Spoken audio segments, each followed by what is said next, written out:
Nowadays, when a man walks into a hotel and requests a room on the 19th floor, the clerk asks him for sleeping or jumping. I'll have to see my broker, find out what he can do, 'cause I'm in the market for you. My friends, I want to talk for a few minutes with the people of the United States about banking. We have had a bad banking situation. Some of our bankers have shown themselves either incompetent or dishonest.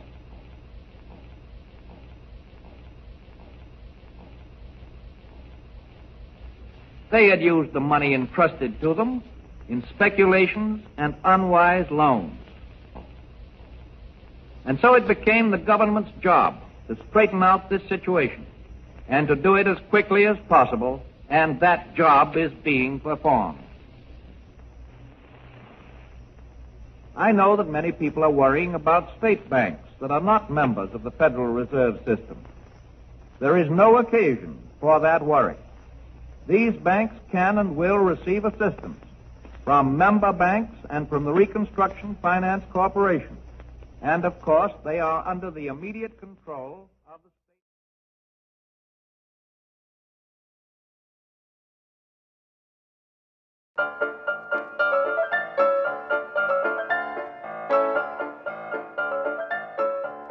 By the late 1920s, America had gone speculation crazy.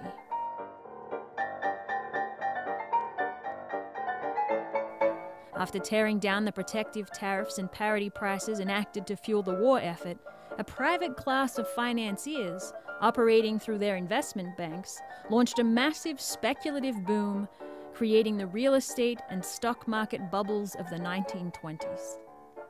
Coolidge prosperity led everyone to believe that productive work was no longer necessary because the markets would make them rich. Be it the housing market or the bull market, the nation was intent on making easy money. But in October 1929, this orgy of speculation came crashing down, and billions of dollars of so-called profits vanished. Banks failed, and much of the population became penniless overnight.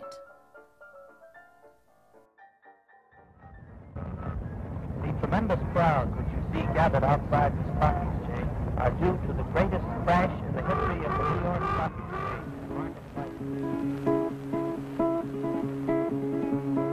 It's a mighty hard road that our poor hand has hoed, and our poor feet has traveled a hot, dusty road.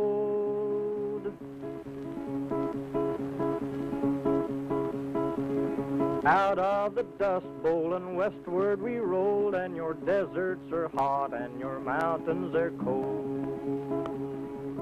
After several years of continued devastation through policies of austerity and deflation, Hoover, in desperation, turned to the proposal of a Reconstruction Finance Corporation.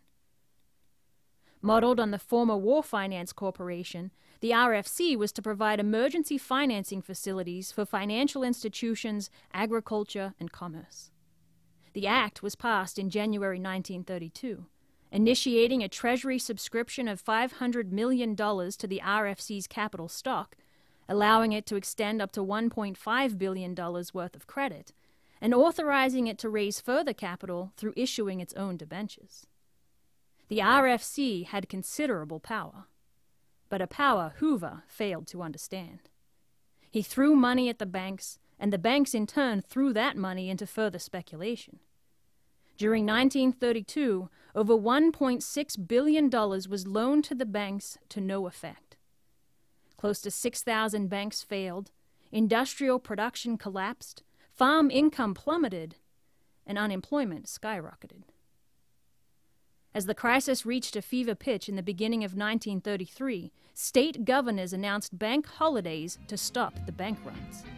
Customer withdrawals were restricted, and business transactions halted. By March 3rd, bank holidays had been declared in 46 out of the 48 states. On March 4th, the last two states, New York and Illinois, the states with the largest commercial banks in the country joined them.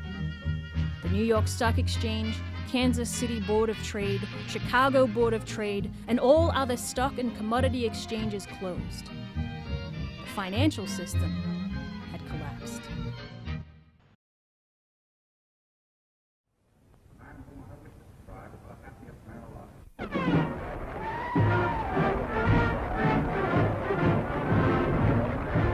First of all, let me assert my firm belief that the only thing we have to fear is fear itself. Nameless, unreasoning, unjustified terror. Roosevelt moved swiftly with a simple and direct plan. The federally and state-chartered banking system would be placed into an effective federal receivership by declaring a federal bank holiday, closing all banks until they had received a federal seal of approval by proving that they were solvent. Roosevelt, like Alexander Hamilton, was a strong believer in privately owned and operated banks. But also like Hamilton, he believed that the government had both the right and obligation to direct credit within this privately owned system, to steer it away from speculative practices and towards the national interest. On March 5th, Roosevelt issued an executive order under a provision of the 1917 Trading with the Enemy Act to declare a national bank holiday. Next, he called Congress into an emergency session, and on March 9th, within 9 hours of the bill's introduction, the Emergency Banking Act was signed into law. Title I of the Act legalized the bank holiday Roosevelt had already declared. Title II authorized the U.S. Comptroller of the Currency to appoint conservators who would have the authority to put banks into receivership and to liquidate the insolvent banks that could not be salvaged. While Title III amended Hoover's 1932 Reconstruction Finance Corporation Act, authorizing the corporation to not just loan money, but to purchase the capital stock of banks, railways, and other institutions. On March 10th, conservators began scrutinizing every bank in the country and cleaning out their speculative debts. With the RFC purchasing the capital stock of troubled banks, those banks were brought up to the federal solvency level needed to reopen and had the funds to begin lending again. All this without increasing the bank's indebtedness. On March 13th, the day after Roosevelt's fireside chat on banking, the administration began to reopen the banks. By March 15th, almost 70% of the 18,400 nationally chartered banks were operational. Between 1933 and 1935, the RFC purchased $1.3 billion worth of stock and capital notes in 6,800 banks, owning more than 1/3 of all outstanding capital in the U.S. banking system. As each bank stabilized, the RFC disinvested. Roosevelt had successfully asserted the federal government's constitutional authority over and responsibility for the banking system while allowing for its continued private ownership. While stabilizing the banks, Roosevelt also needed to stabilize housing. 40% of the nation's household mortgages were in default, and thousands of families were being foreclosed on every week. To do this, the Homeowners Loan Corporation was created, and $200 million of RFC funds were used to purchase the initial capital stock, allowing the corporation to then issue $2 billion in bonds. In the 3 years of its existence, the Homeowners Loan Corporation helped refinance 1 in 5 homes, bringing an end to mass foreclosures. A similar corporation, the Federal Farm Mortgage Corporation, was formed to deal with farm foreclosures. Again, the RFC purchased all the initial stock, and by 1936 had refinanced more than 20% of all farm mortgages in the country. But this reorganization to protect homeowners and the banks was only the first step in a much bigger program.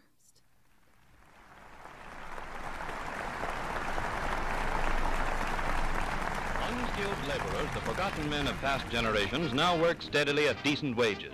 The nation over, they're building and... With the U.S. government owning the Reconstruction Finance Corporation outright, private financiers could no longer manipulate the U.S. economy by its monopoly on lending.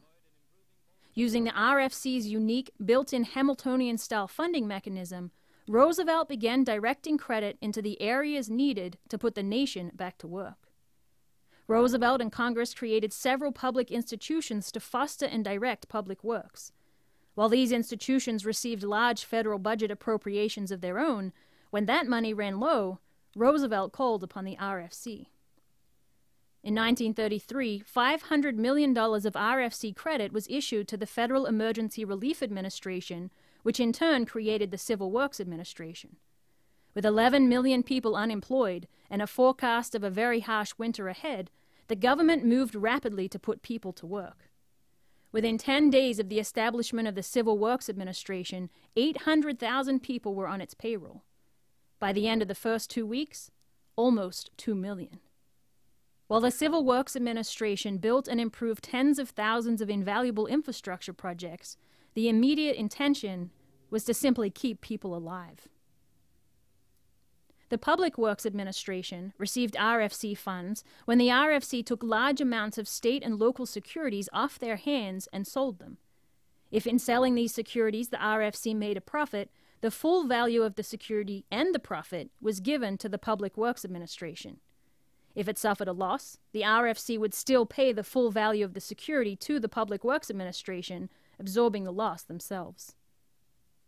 The Public Works Administration helped finance and build 43 major dam and hydroelectricity projects in 22 states, 250 power plants for local governments, hundreds of sewage disposal projects, hundreds of waterworks, hospitals, and schools. Thanks to RFC credit, rural United States was transformed. $40 million a year for 10 years was lent to the Rural Electrification Association at an interest rate of 3%. In turn, this money was lent out to the rural electrification established cooperatives in the local areas, and they in turn hired the companies and the people to build the electricity transmission system. The RFC distributed $26 million to Chicago teachers who had not been paid in 9 months, financed 632 levee and irrigation districts for flood control, provided credit for the construction of the Colorado River Aqueduct, the San Francisco-Oakland Bay Bridge, the Pennsylvania Turnpike, Knickerbocker Village in New York City, and dams and canals along the Upper Rio Grande River, and much more. An average of 3.1 million public works jobs were created per year. These in turn produced a multiplier effect, generating millions of private sector jobs in the production of steel, cast iron piping, cement, bricks, tiles, and advanced machinery that were consumed in building the projects. All this through Roosevelt's application of a system of public credit.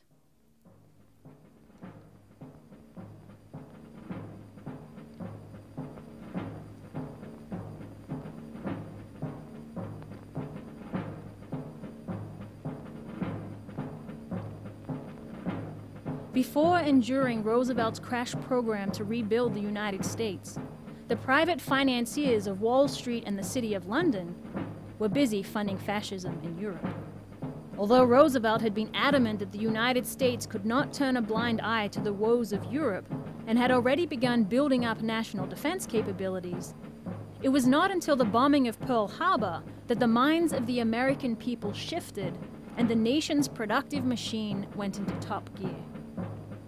Nazi forces had 40,000 planes, 8 times that of the United States. They had over 10,000 tanks, 135,000 trucks, 60,000 motorcycles, while the United States had 500 tanks. The Nazis had a battle-tested, efficient army of 7 million soldiers.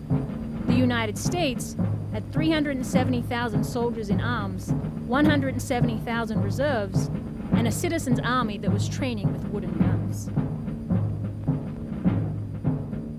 To win the war, the nation had to be mobilized from the top down.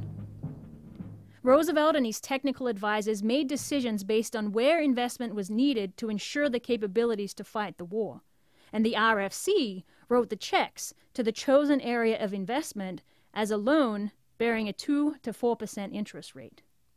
The Defense Supplies Corporation and the Defense Plant Corporation, along with 6 other companies and corporations, were created within the RFC to disperse the loans and to ensure the necessary production of war materials.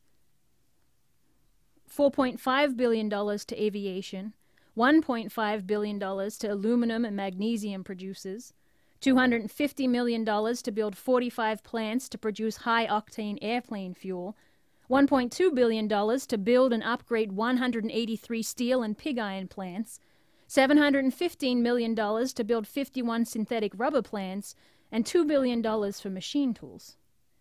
Millions more were lent or spent for various infrastructure projects, including the Big Inch and Little Big Inch pipelines to carry petroleum from Texas to the New York-New Jersey metro area, construction of tugboats and barges for river transportation, new buses and streetcars and feeder railroads to carry war materials and workers to and from their places of employment.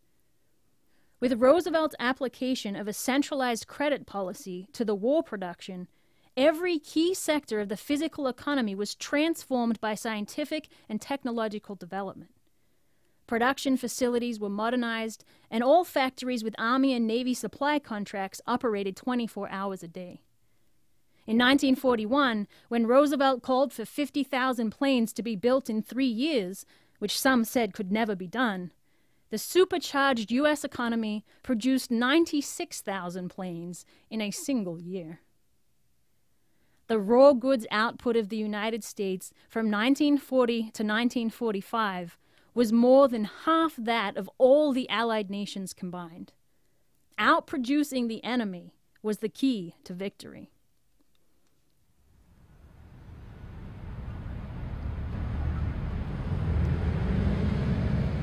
Between 1933 and 1945, the Reconstruction Finance Corporation lent out $33 billion, making it the largest lending institution not only in the United States, but in the world. Today, the United States stands on a precipice worse than that of the 1930s. After billions of dollars of bailouts, and with an utterly decrepit physical economy, the United States is worse than bankrupt. But this need not be.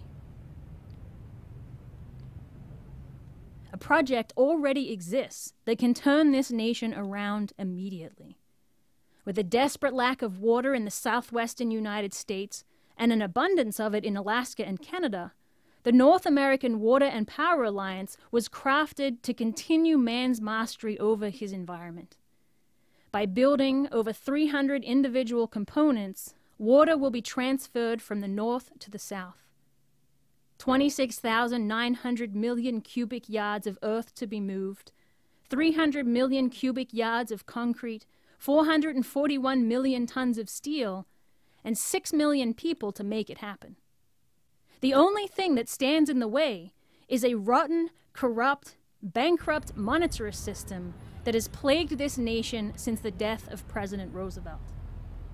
But reinstate his Glass-Steagall, wipe out the speculative debts within our system, and reapply his system of credit, the constitutional system of credit that our forefathers gave us, then the only thing that stands in our way is manpower. Armed with a unique system of public credit, nothing is impossible for America. Well, folks, they got me in the market just as they got everybody else.